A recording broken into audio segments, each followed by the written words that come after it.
Toujours à la page 61 du chapitre 38 de mes notes de cours, on continue avec la deuxième question instantanée de la section 3.6 de Séguin, la question instantanée 2, qu'on peut lire à la page 254 de Séguin, et qui est très similaire à la question précédente, mais cette fois-ci on nous demande quelle est la résistance équivalente de N résisteurs qui ont tous la même valeur de résistance R branchés en parallèle.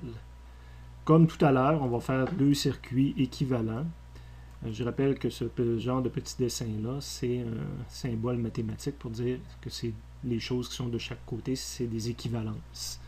Donc, un circuit de N résisteurs branchés en parallèle. Donc, je fais des branchements parallèles comme tout à l'heure.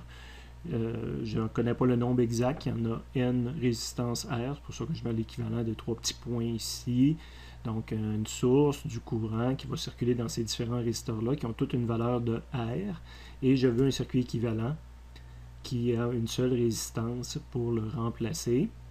On va faire appel cette fois-ci pour justifier notre réponse à la façon de calculer la résistance équivalente telle que présentée dans les résumés des notes de cours. Donc, c'est la sommation de l'inverse des résistances qui va être éventuellement, ce résultat-là lui-même, inversé.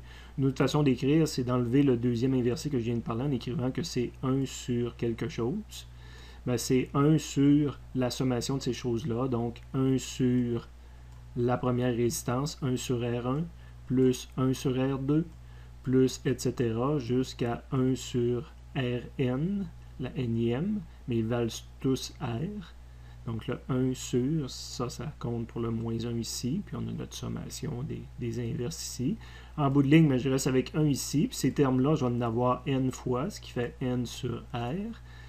Et double division comme ça, le R va remonter en haut. Je prends quelques instants de plus pour vous montrer qu'avec une calculatrice scientifique, si on n'est pas à l'aise quand il n'y a pas de chiffres, les étudiants viennent souvent nous voir dire qu'on déteste les problèmes sans chiffres.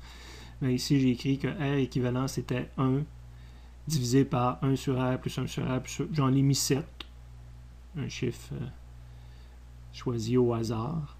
Et je résous cette équation-là en fonction de R équivalent. Donc, quand je fais entrer, il me donne la solution que R équivalent va être égal à R sur 7. J'en ai mis N, donc le 7 ici représente mon N qu'on voit là dans l'équation ici.